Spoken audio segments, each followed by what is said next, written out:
Olá, meu amigo, minha amiga, bem-vindos ao nosso hashtag OABRJ Debate. Aqui no nosso programa você encontra essa ferramenta de interação com a Ordem dos Advogados do Brasil, aqui do Rio de Janeiro, e também com a classe, com os assuntos que estão aqui acontecendo no nosso dia a dia, os assuntos mais importantes. E hoje quem está conosco aqui é o Dr. Alexandre Flecha, ele que é advogado e também é professor da Emerge e professor da Fundação Getúlio Vargas. E nós vamos falar aqui de vários assuntos que interessam a você, advogado, e interessa também ao cidadão de uma maneira geral.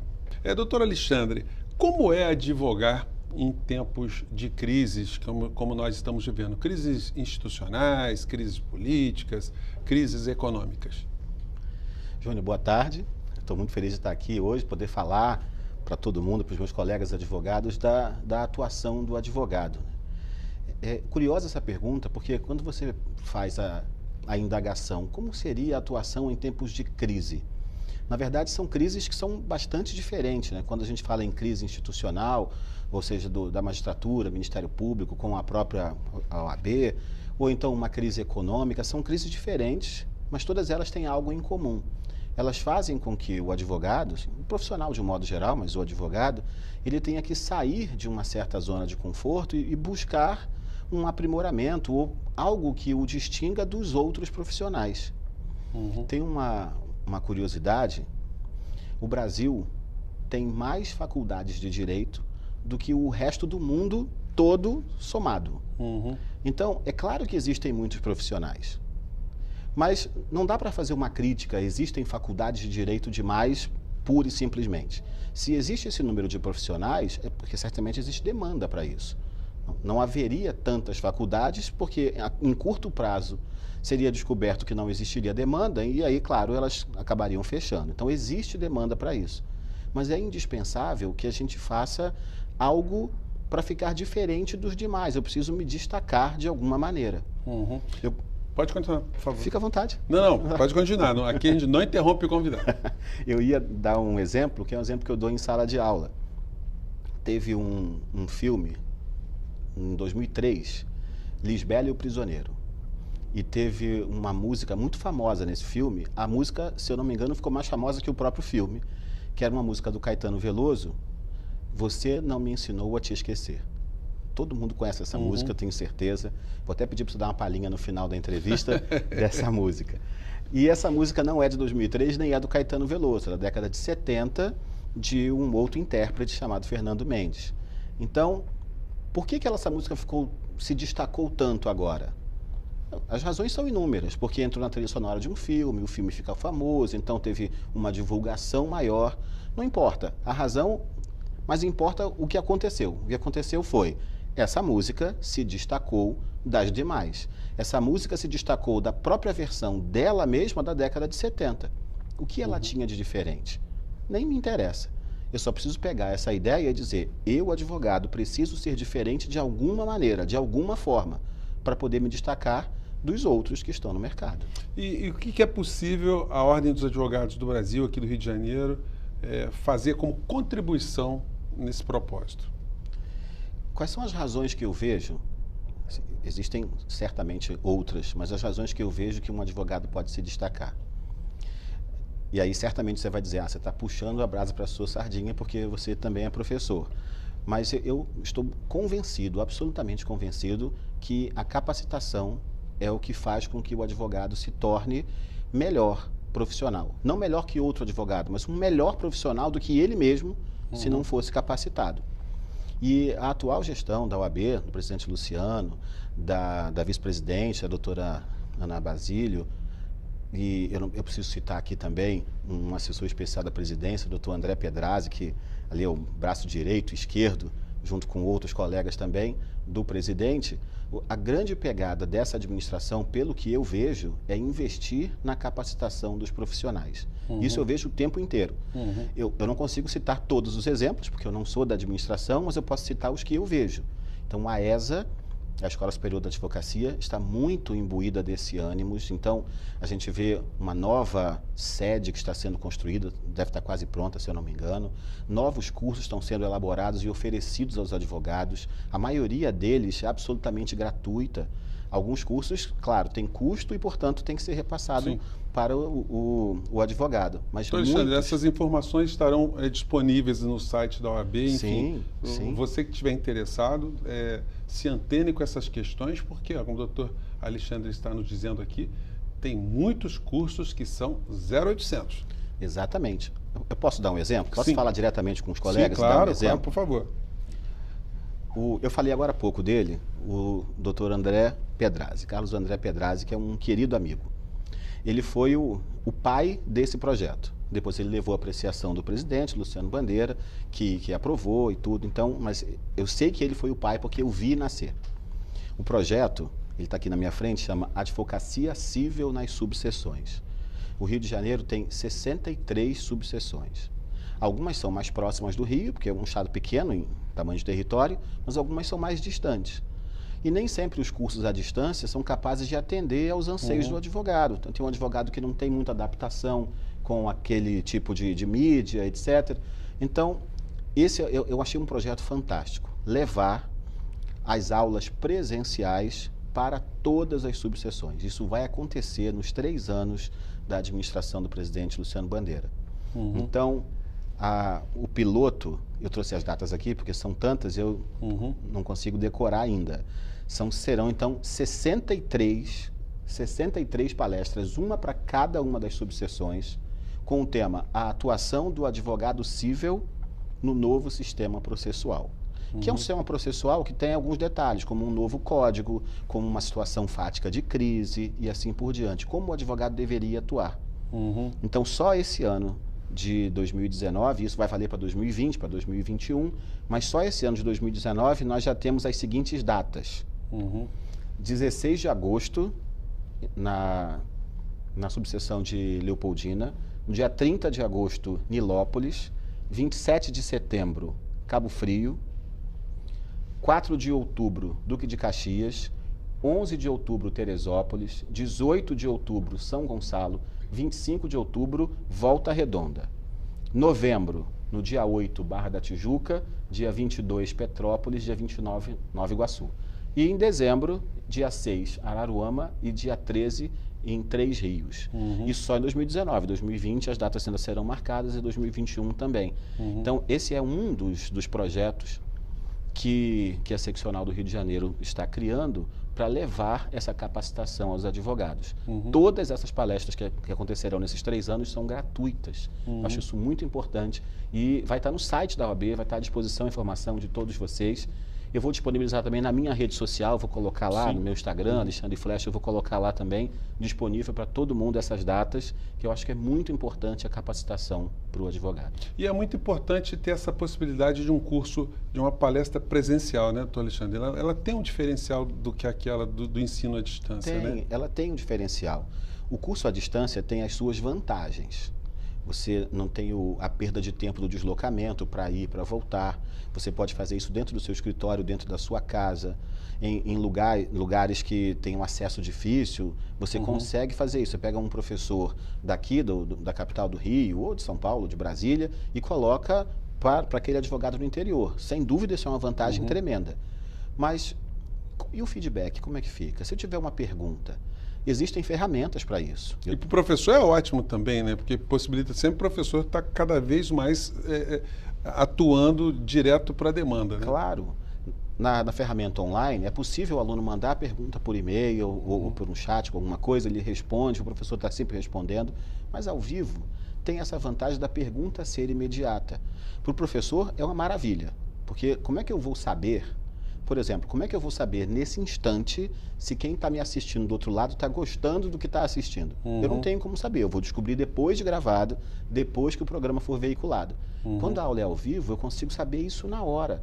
E eu consigo, então, sim, qualquer professor, consegue dosar o seu discurso conforme a expressão facial. Agora, doutor Alexandre, quais são as áreas onde há mais demanda para o advogado? Assim, a área penal, a área do direito civil, direito do trabalho, ou nós estamos em pé de igualdade em demandas? Falar em qual nicho tem mais ou menos oferta é complicado de falar isso, porque é uma responsabilidade muito grande.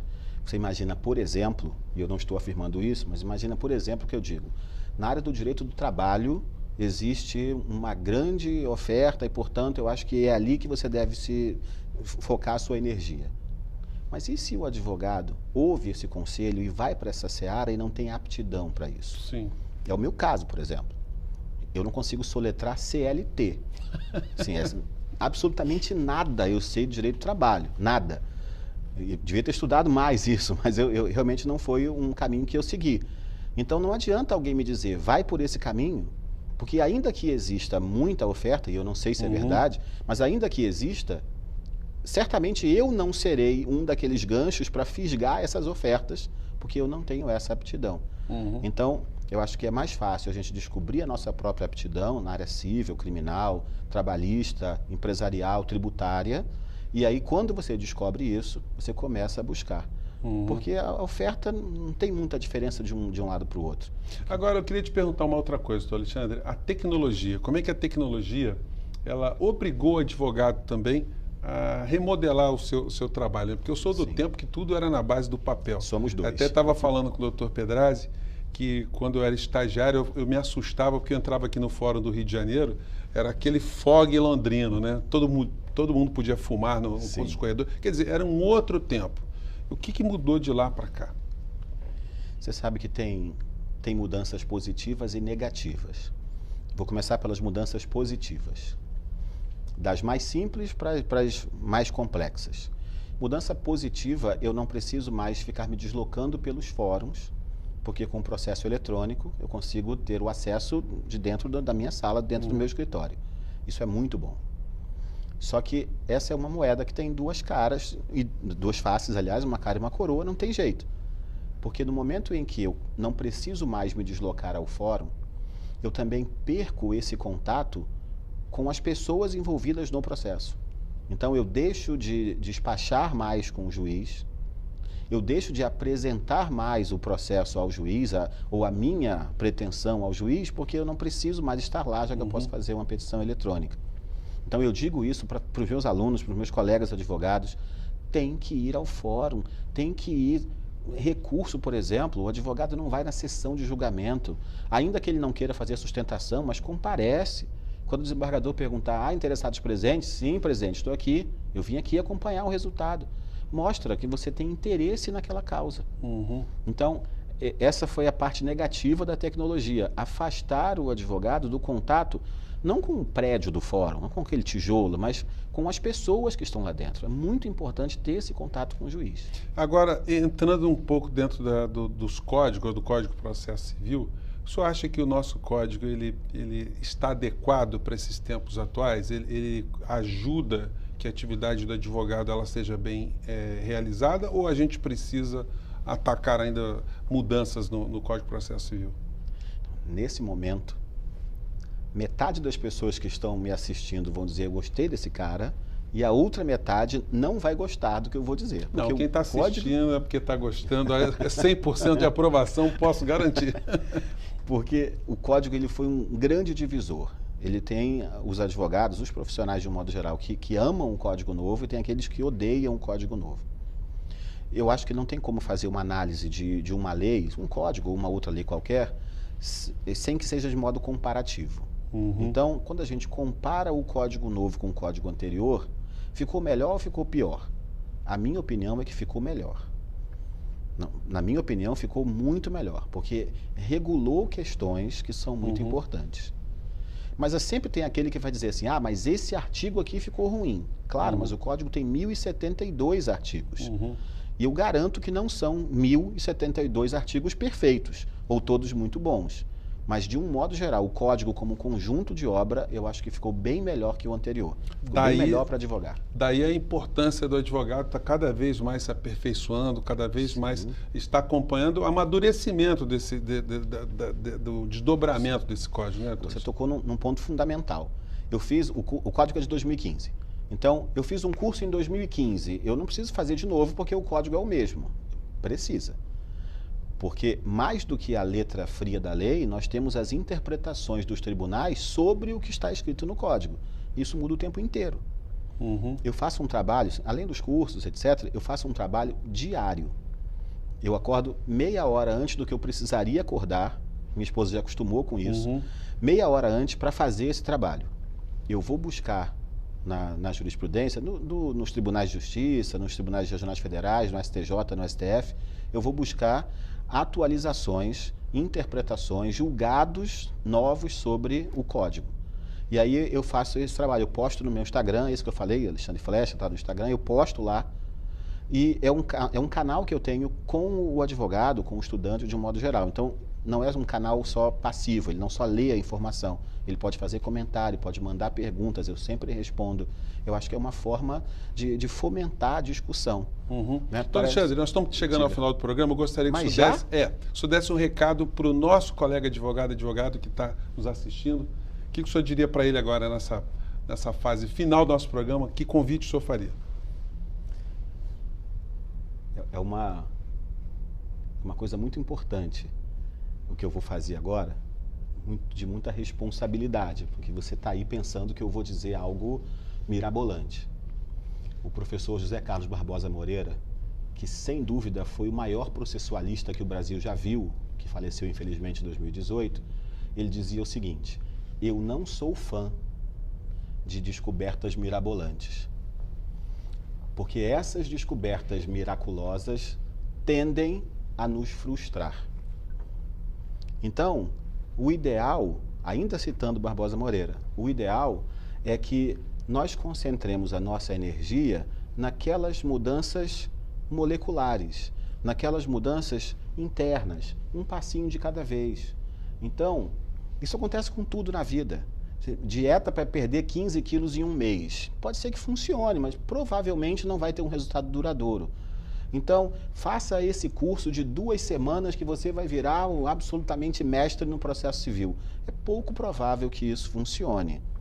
Cursos do tipo, venha aprender a advogar. E a pessoa nem advoga. Então, não adianta a gente buscar essas coisas mirabolantes, excepcionais. Um dia de cada vez, faz um curso, compra um livro, curso gratuito hoje com a tecnologia que você disse, curso gratuito tem aos montes por aí, compra um livro, vai se aperfeiçoando de pouquinho a pouquinho, que certamente isso vai dar resultado.